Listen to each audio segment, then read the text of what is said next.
Oke, Bah. Sudah?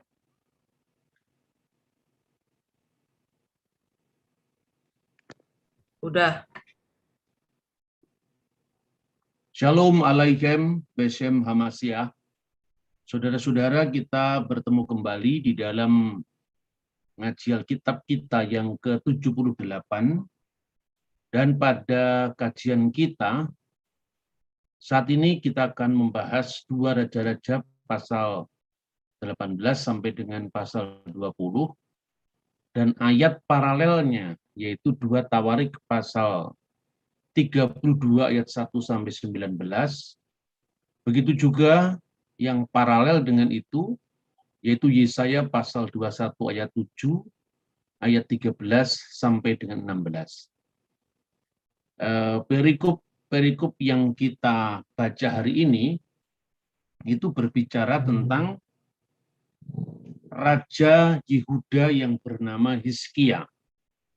Dan di dalam 2 Raja-Raja pasal 18 itu diawali dengan berita bahwa pada tahun ketiga zaman Hosea bin Ela Raja Israel dan Hizkia anak Ahaz Raja Yehuda menjadi raja. Dan Hizkia itu berumur 25 tahun pada waktu ia menjadi raja dan 29 tahun lamanya ia memerintah di Yerusalem. Nama ibunya adalah Abi anak Zakaria. Lalu pada ayat 3 digambarkan bagaimana dia melakukan apa yang benar di mata Tuhan dan tepat seperti apa yang dilakukan oleh bapa leluhurnya yaitu Daud. Artinya seperti terbukti dari beberapa ayat Alkitab yang kita baca dalam kajian-kajian kita sebelumnya bahwa kerajaan Yehuda itu ditandai sebagai Bet David atau rumah Daud karena posisi Rehabeam yang adalah cucu dari Raja Daud dan itu melanjutkan dinasti dari Raja Daud sehingga Daud juga menjadi rujukan moral bagi kerajaan Yehuda. Dan agak berbeda dengan kerajaan Israel di sebelah utara, yang adalah merupakan raja-raja penerus dari Raja Yerobeam, yang dikenal sangat jahat karena menandingi Bait Allah Yerusalem dengan penyembahan asing yang melakukan sinkretisme antara sembahan Israel dengan ilah-ilah lain yang kemudian berpuncak pada kerajaan ketika berpindah ke Samaria yang rajanya adalah dikenal juga sebagai raja yang sangat jahat yang namanya Omri. Dan karena itu di dalam prasasti-prasasti di luar kitab suci pun penanda dari kerajaan utara itu disebut Bet Omri. Jadi disitulah dikenal raja-raja yang terkenal lalim, tapi juga sinkretis, antara lain Ahab, kemudian Omri. Sementara sekalipun juga seringkali raja-rajanya jatuh ke dalam dosa, tetapi ditimbang dibandingkan dengan kerajaan Israel, Yehuda lebih baik atau lebih bersih. Sehingga ditandai dengan istilah Bet David atau rumah Daud. Lalu pada ayat 4, 2 Raja-Raja 18 itu mengisahkan salah satu tolok ukur teologis bahwa ia melakukan apa yang benar di mata Tuhan, tepat seperti yang dilakukan Raja Daud, bapa leluhurnya. Apa yang dilakukan dalam bidang teologi, Hizkia menjauhkan bukit-bukit pengorbanan yang menemukan tugu-tugu berhala dan menebang tiang-tiang berhala. Dia meremukkan tugu-tugu berhala dan menebang tiang-tiang berhala, menghancurkan ular tembaga yang dibuat Musa, sampai pada masa itu orang Israel memang masih membakar korban bagi ular itu yang namanya disebut Nebustan. Jadi sebetulnya ada 2 model pemurnian agama di sini. Yang pertama adalah penegasian bahwa tidak ada ilah-ilah yang lain selain daripada Allah Israel. Dan yang kedua itu adalah pemurnian dalam peribadatan. Karena sekalipun agama itu bisa lurus di dalam konsentrasinya kepada Allah yang satu dan menegasikan ilah-ilah yang lain, namun kadang-kadang simbol itu menjadi halangan untuk memurnikan peribadatan yang benar. Itulah sebabnya sekalipun Tuhan pernah memerintahkan Musa untuk membuat ular tembaga, dan itu sebagai bukti ya simbolis bahwa sesungguhnya dia harus memandang pada penyelamatan Allah semata sebagai penyembuh umatnya. Tetapi dari apa yang bersifat ikonografi itu jatuh kepada ikonolatri. Jadi sebetulnya agama apapun itu seringkali berhadapan dengan dua aspek ini. Tuhan memperbolehkan kita untuk membuat simbol-simbol dalam peribadatan.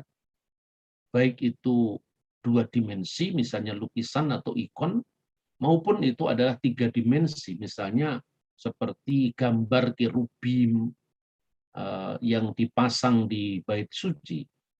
Tetapi tekanannya bahwa Allah sebagai Tuhan yang roh adanya tetap tidak boleh digambar, tidak boleh dipatungkan. Yang boleh digambar itu adalah ciptaan-ciptaannya dan simbol-simbol kehadirannya.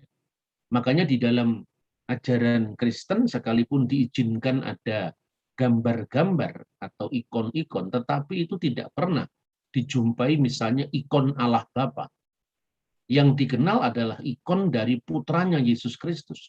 Karena itu peneguh inkarnasi bahwa firman menjadi daging. Jadi itu yang ditekankan dalam gereja. Namun demikian juga gereja tidak boleh jatuh kepada ikonolatri. Jadi membuat simbol ular tembaga itu adalah bentuk Tuhan yang mengizinkan simbol dalam peribadatan.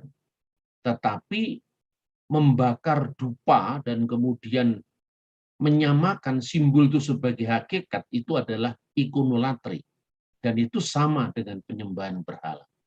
Jadi kedua-duanya pemurnian seperti itu dilakukan oleh Hizkia, sehingga Hizkia di mata Tuhan itu melakukan perbuatan yang benar. Lalu apa hubungannya dengan Yesaya pasal 21 ayat 7, ayat 13 dan ayat 15? Karena ini berkaitan dengan tema yaitu Yerusalem yang lolos dari penyerbuan bangsa-bangsa lain. Dan Yerusalem serta negara-negara yang berhubungan dekat dengannya itu berada di dalam tungku api konflik yang disebabkan karena kompetisi antara negara-negara di sekitar Israel dan Yudea itu, dan bagaimana itu dilihat dari teropong firman Tuhan. Karena Nabi Yesaya itu hidup berkarya pada masa Hizkia juga, maka disinilah Tuhan memakai Nabi Yesaya di dalam menyampaikan kehendaknya kepada Raja Hizkia yang dianggap berkenan di mata Tuhan. Juga pada saat-saat yang sangat genting, di mana kerajaannya itu terancam oleh kekuasaan raja besar yang namanya Sanherib. Dan nanti kita akan tunjukkan secara khusus menjadi penekanan pada sesi ini bahwa prasasti-prasasti di luar Alkitab yang berbicara begitu panjang lebar melebihi dari prasasti-prasasti manapun itu adalah terkait dengan Sanherib ini. Bahkan dengan kronik Sanherib ini kita bisa menentukan angka-angka tahun dengan membandingkan antara kronik dari Sanherib ini dengan tahun-tahun bangsa Israel. Disinilah kemudian kita bisa menyusun angka-angka tahun tentang bertahtanya raja-raja Israel maupun raja-raja Yehuda dan juga kerajaan-kerajaan yang berhubungan dengannya. Nah, di dalam konteks seperti itu, salah satu negara atau wilayah teritori yang berhubungan dengan nubuatan Yerusalem pada abad ke-8 sampai abad ke-7 sebelum Masehi itu adalah tanah yang disebut Arabia. Nah, saudara, selanjutnya saya akan tunjukkan ini teks yang ditulis di dalam kitab Nabi Yesaya, dan kitab Raja-Raja itu adalah laporan keseluruhan tentang kerajaan Israel, sementara dari sudut Nabi Yesaya yang olehnya Tuhan berbicara kepada raja-raja yang disebutkan dalam teks ini, juga menulis sendiri tentang bagaimana firman Tuhan yang diterimanya dalam konteks atau dalam kaitan dengan peristiwa yang kita sebutkan. Nah, di hadapan saudara-saudara itu adalah The Dead Sea Scroll, naskah gulungan laut mati. Dari sini saya selalu mencoba bagaimana untuk langsung menunjukkan kepada saudara-saudara bagaimana Alkitab itu terjaga kemurniannya, karena kita bisa menunjukkan bahwa ayat-ayat yang kita baca baik dalam terjemahan maupun dalam teks bahasa Ibrani itu tidak berbeda dengan ayat-ayat yang muncul dari naskah atau kitab suci yang sama atau kitab-kitab yang sama ribuan tahun yang lalu. Sehingga ketika misalnya biasanya saya menunjukkan teks Qumran atau Septuaginta itu tidak sekedar saya tunjukkan naskahnya secara umum, tetapi benar-benar saya tunjukkan kepada saudara, inilah bentuk hurufnya, pada kolom keberapa teks itu berbicara. Dan ini kebetulan juga merupakan sebuah nubuat yang sering disalahpahami oleh teman-teman polemikus yang dikait-kaitkan dengan agama lain.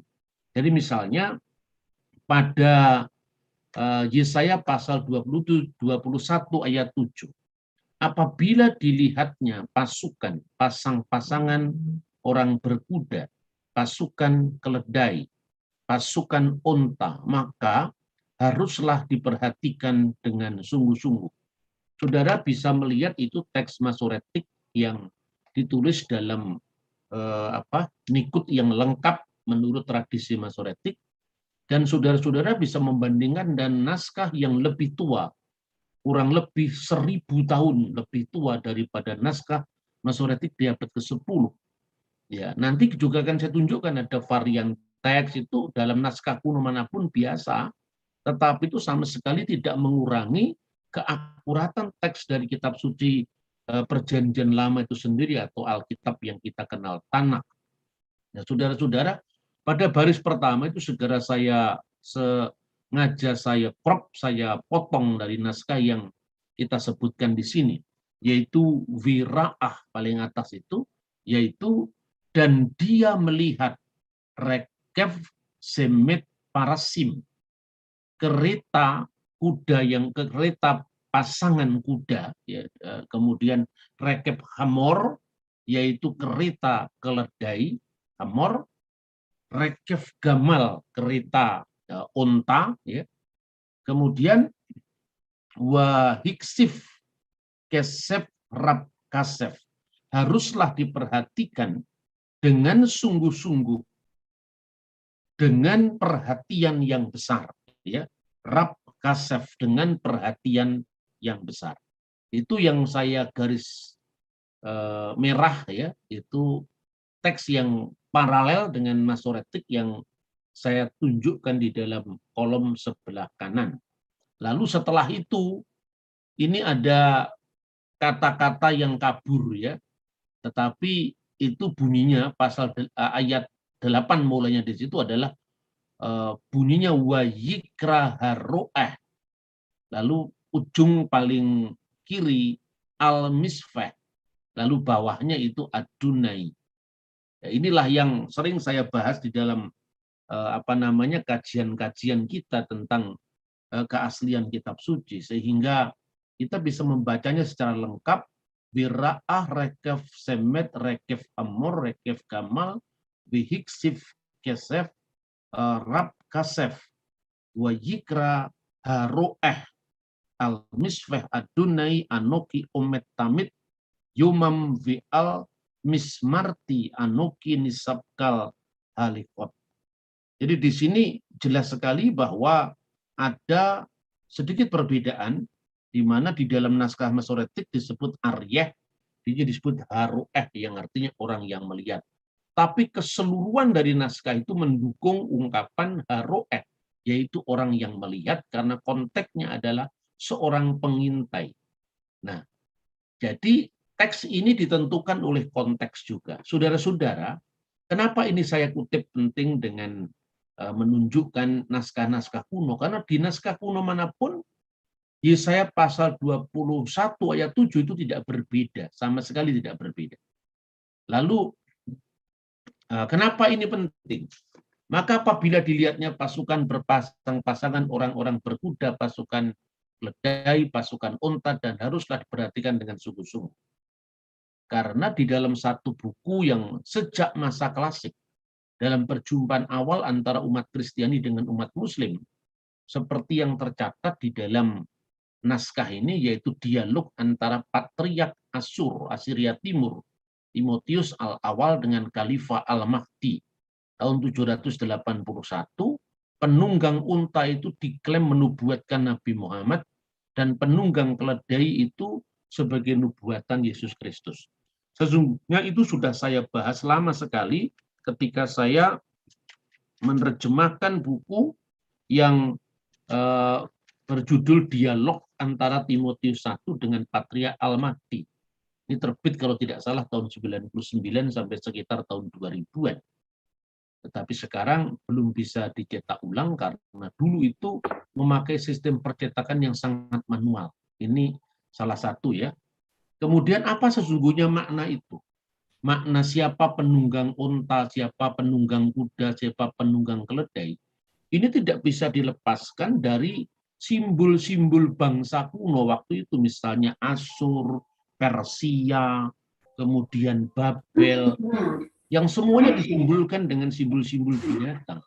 Jadi kalau saudara-saudara melihat siapakah penunggang keledai, itu kaitannya dengan konflik antara Asyur, Babel, Media, Persia, dan terkait dengan sosok besar misalnya Darius itu dilambangkan dengan penunggang unta. Lalu siapakah penunggang kuda? Itu adalah Kores Agung dan Darius. Siapakah itu penunggang keledai? Itu adalah Persia.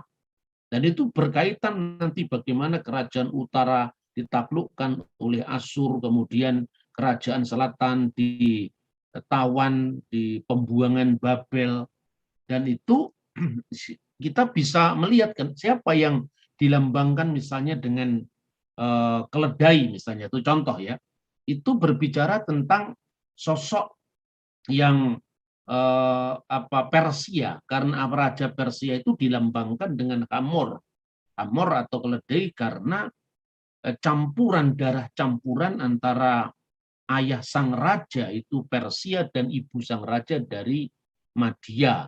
Dan eksistensi negeri ini masih dicatat di dalam Perjanjian Baru, Kisah Para Rasul, meskipun kejadiannya sudah berjalan lebih dari 1000 tahun, yang disebut Media Partia.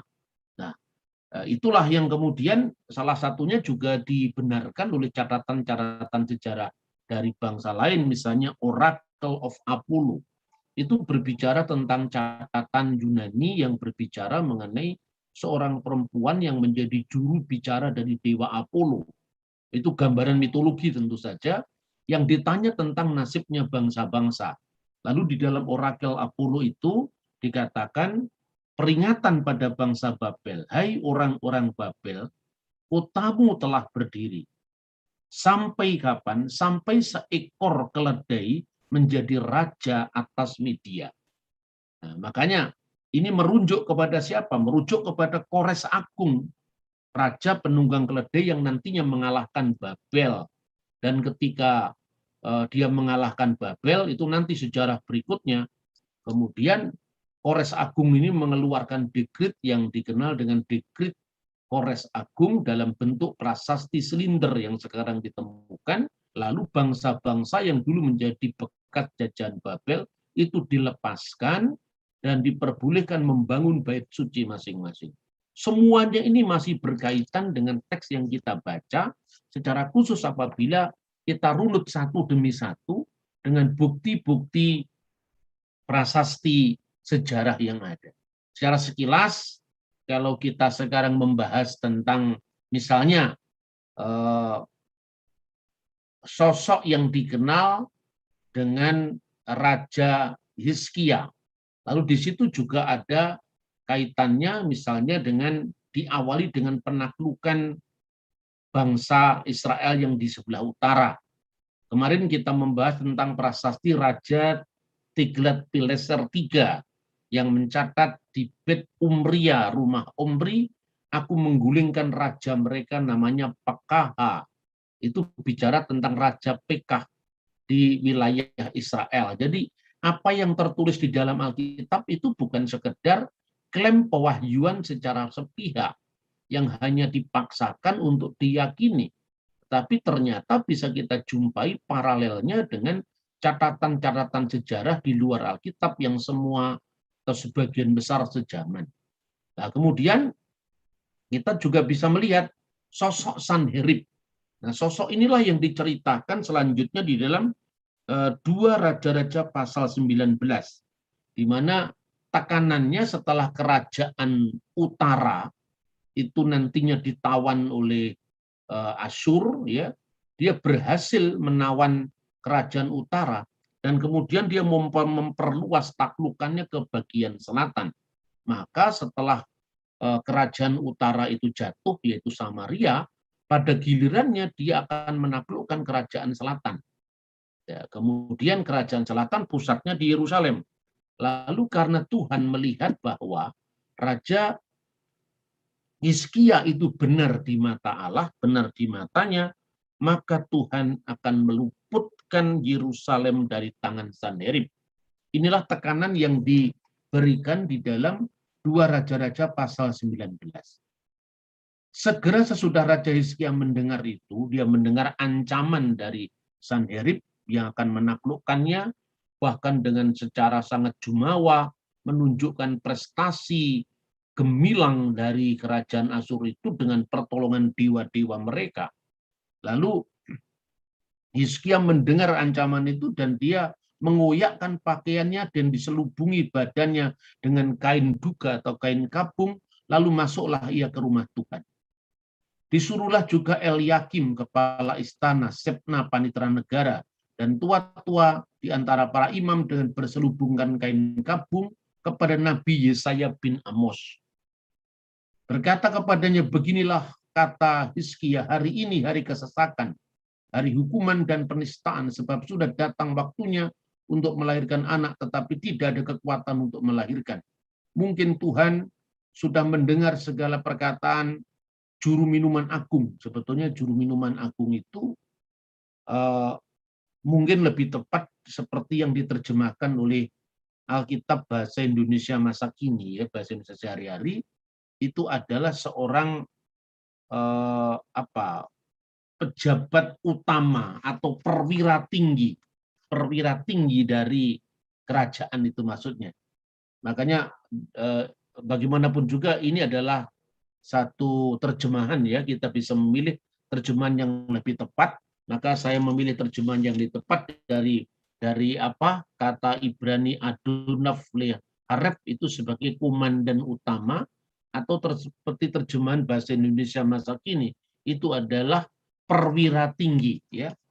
Jadi perwira tinggi dari itu menghadap sang raja, kemudian memberi hukuman karena perkataan-perkataan yang telah didengarnya. Maka baiklah engkau menaikkan doa untuk sisa yang masih tinggal ini.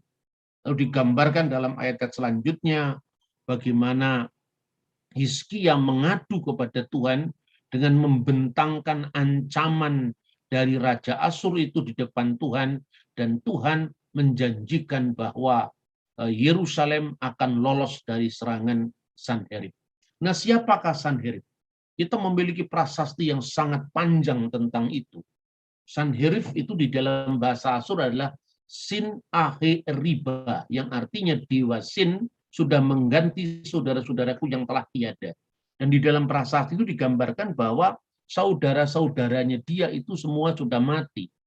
Tetapi hanya dia yang tinggal hidup, sehingga dia telah digantikan kematian oleh saudara-saudaranya tadi dengan dewa Sin mengangkat dia sebagai Maharaja Asyur yang baru, yang memerintah setelah wafat ayahnya namanya Sargon kedua. Dan Sanherib itu memerintah antara tahun 705 sampai 681 sebelum Masehi.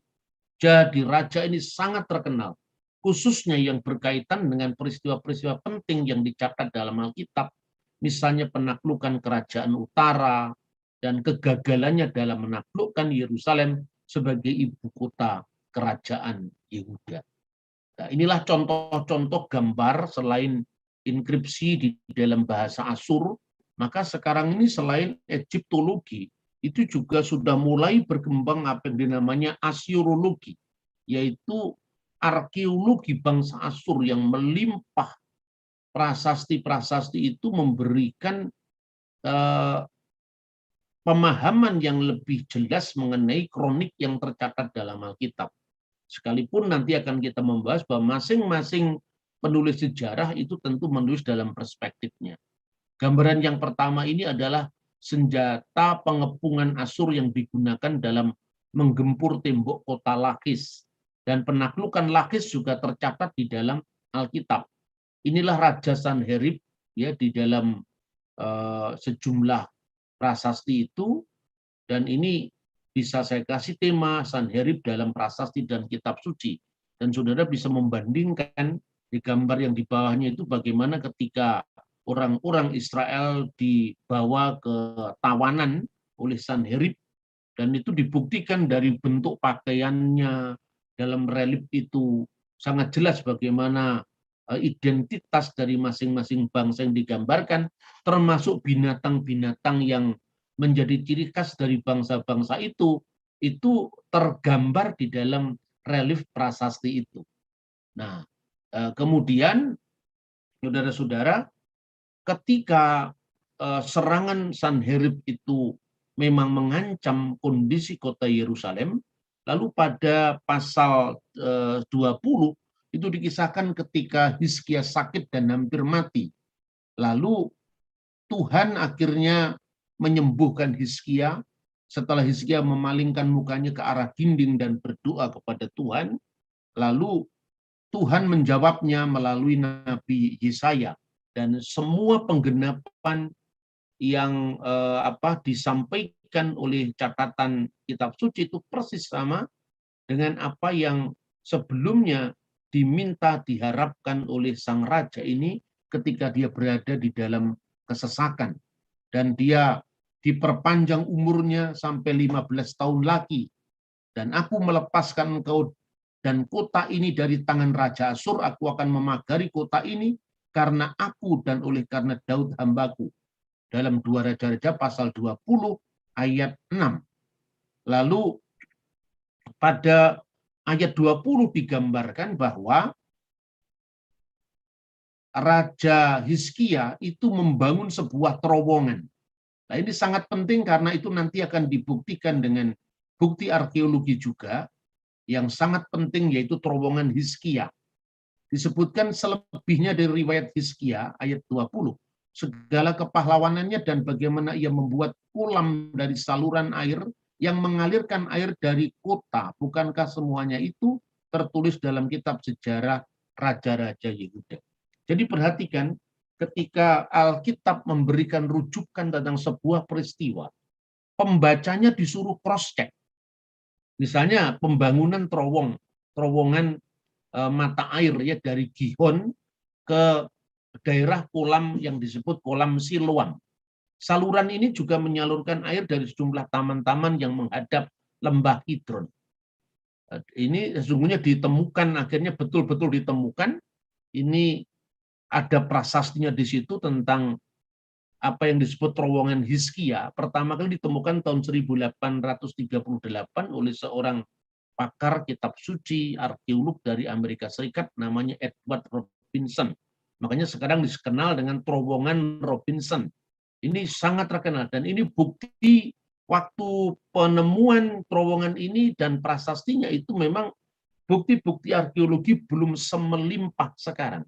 Dan akhirnya itu nanti diteguhkan kembali sampai ukurannya terowongan itu, satuan pengukur yang dipakai, itu bisa dicocokkan misalnya antara alat ukurnya bangsa Asyur, alat ukurnya bangsa Israel, sistem penanggalan Asyur seperti kronik Asyur tadi, kronik Sanherib, dibandingkan dengan kronik bangsa Israel, sistem perhitungan tahunnya, sehingga kita bisa menemukan misalnya Hizkia menjadi raja tahun 715 sampai tahun 686 sebelum Masehi. Saya kira hanya Alkitab yang bisa menentukan deskripsi tentang tokoh-tokohnya lengkap dengan angka tahunnya, lengkap dengan peristiwanya. Karena apa? Karena memang dibuktikan paralelnya dengan prasasti-prasasti yang sejaman. Dan contoh tentang kehidupan Hizkia dan lolosnya Yerusalem dari kepungan Sanherib, ini buktinya sangat lengkap sekali, termasuk siapakah yang disebut bangsa Arab yang dinubuatkan dalam kitab Nabi Yesaya yang kita sebutkan tadi. Nah, inilah bentuk terowongannya yang disebut terowongan Hizkia.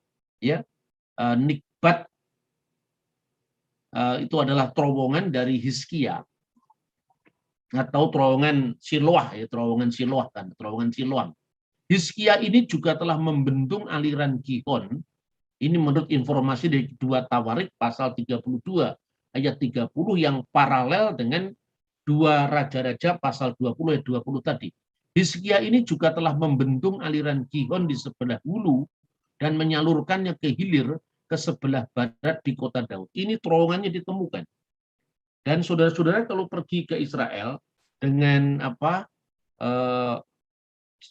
namanya ya, program ziarah yang lebih khusus, misalnya tanpa Mesir atau tanpa Yordania, lama kita tinggal di Israel misalnya, itu akan bisa melihat kota Daud yang lama, yaitu reruntuhan bait suci yang pertama, lalu reruntuhan bait suci yang kedua, sehingga ketika kita melihat Yerusalem itu tidak lagi Anda dibingungkan oleh misalnya ada 2 Golgota dan sebagainya, itu tidak akan ada lagi.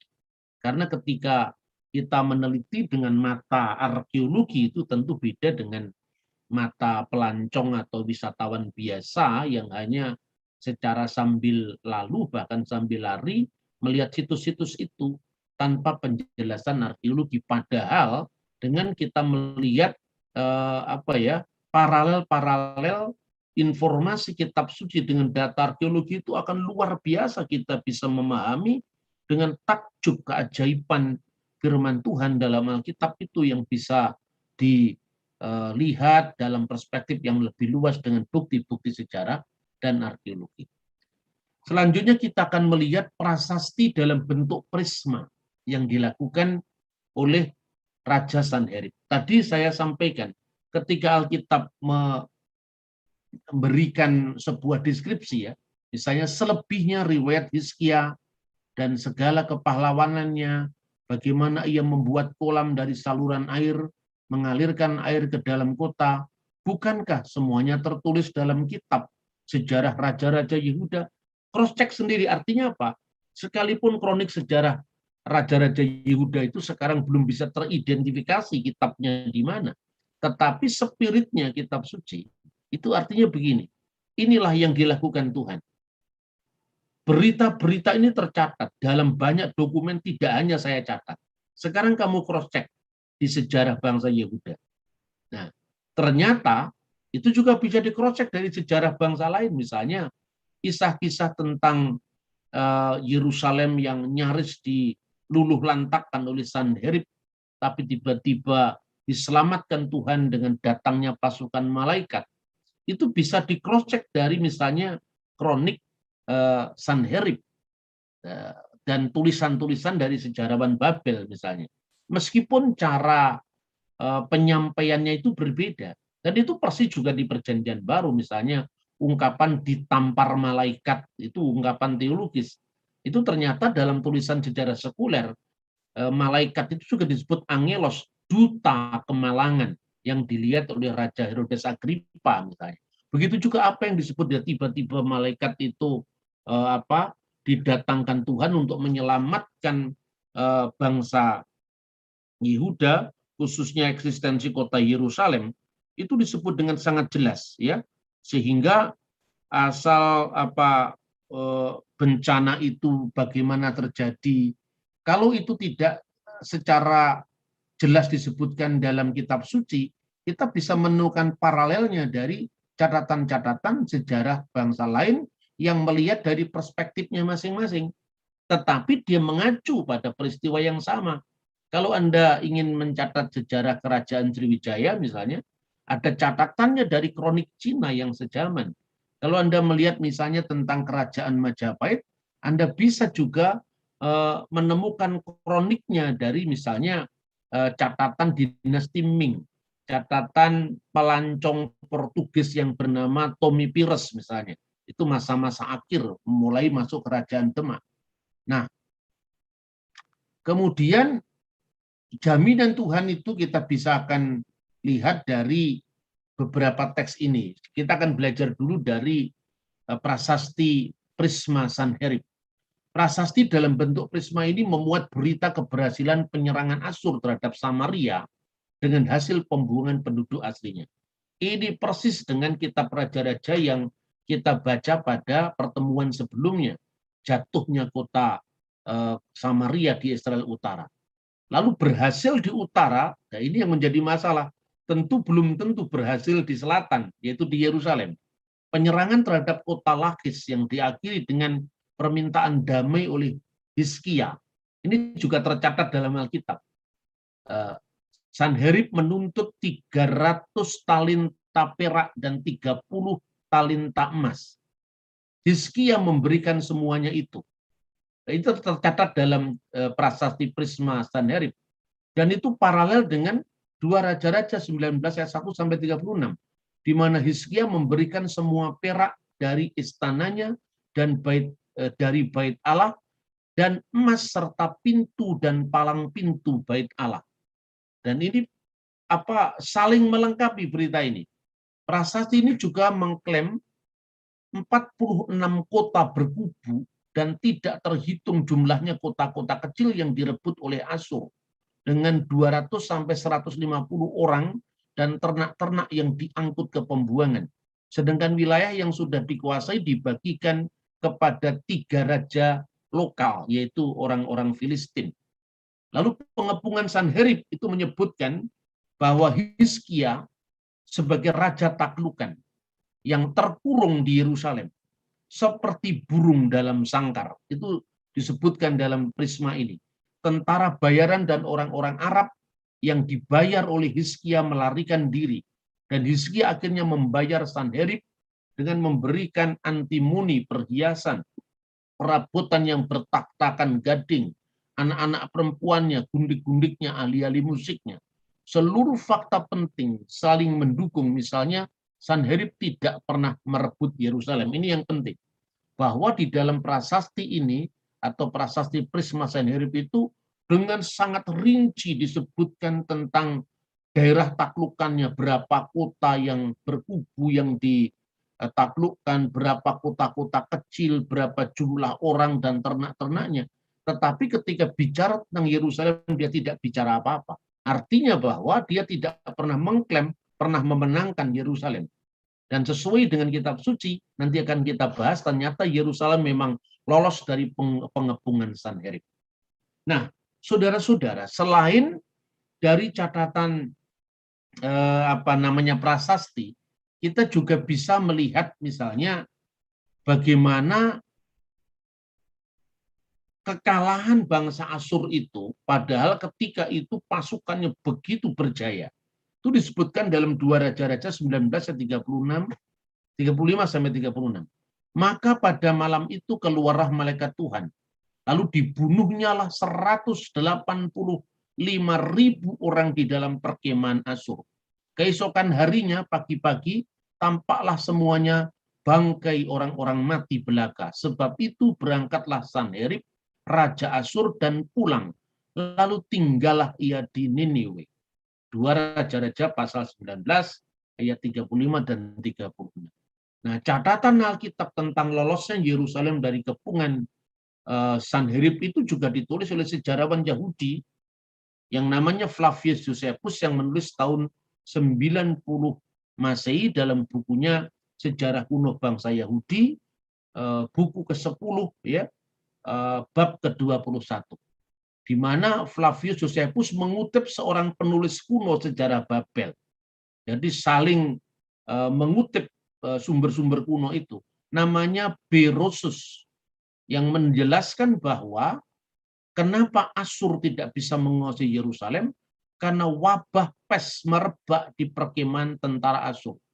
Jadi apa yang dibahasakan secara teologis bahwa Tuhan telah mengeluarkan malaikatnya untuk membunuh 185.000 orang dalam perkemahan itu, bentuknya ternyata adalah wabah pes. Nah, wabah pes itulah yang ditulis oleh penulis-penulis sekuler seperti Berosus yang dikutip oleh Josephus. Tapi itu dalam bahasa teologis orang Yahudi dalam Alkitab disebut sebagai wabah penyakit pes yang tiba-tiba saja muncul. Kemudian Herodotus, ini luar biasa karena ini ditulis tahun 430 sebelum Masehi, dan Herodotus itu juga salah satunya menyebut bahwa bangsa India itu memperoleh emas dari wilayah timur negeri itu yang semuanya pulau-pulau yang berpantai-pantai yang tidak lain Indonesia. Maka ketika saya membaca tulisan Josephus itu, pikiran saya tidak hanya mengembara di Asyur, Raja Sanherib atau Raja Babel, Raja Darius, tetapi juga saya melihat ada satu wilayah dari peta dunia ini yang tidak mendapat perhatian penulis kuno, ternyata disinggung secara sambil lalu dengan sudut pandangnya dia ternyata. Dan inilah yang kemudian saya tidak bisa memisahkan sejarah sekuler dengan sejarah teologi, karena itu saling berkaitan. Teologi merumuskan dalam bahasa teologis misalnya serbuan malaikat, tetapi bentuknya apa? Bentuknya seperti yang ditulis oleh Berosus tadi adalah wabah pes. Begitu juga Herodotus. Dia menyebut tikus-tikus ladang yang menggigiti kulit-kulit penutup peralatan persenjataan Asyur sehingga senjatanya itu rusak. Mungkin tikus-tikus yang dicatat oleh Herodotus itu yang menyebabkan wabah pes menurut catatan Berosus. Tapi satu dengan yang lain itu berkaitan. Penulis Alkitab tidak peduli itu penyakit pes, penyebabnya tikus atau apa, yang jelas bahwa musnahnya 185.000 orang secara mendadak di dalam perkemahan orang Asyur itu adalah pertolongan Tuhan tepat pada saatnya, seperti yang dijanjikan kepada Raja Hizkia karena kesalehannya melalui Nabi Yesaya yang telah menubuatkan hal itu sebelumnya. Nah, kemudian Yesaya pasal 21, 13, 16. Ucapan ilahi terhadap Arabia. Bangsa Arab mana yang dimaksud ini? Di belukar Arabia kamu akan bermalam, hai khalifah-khalifah Dedan. Dalam setahun lagi menurut masa kerja prajurit upahan, maka segala kemuliaan Kedar akan habis. Kita tahu Kedar itu adalah turunan dari Ismail. Bandingkan sekarang dengan deskripsi yang diberikan oleh Herodotus dalam bukunya Ilmu Sejarah. Buku atau bab kedua, buku yang kedua, bab 141.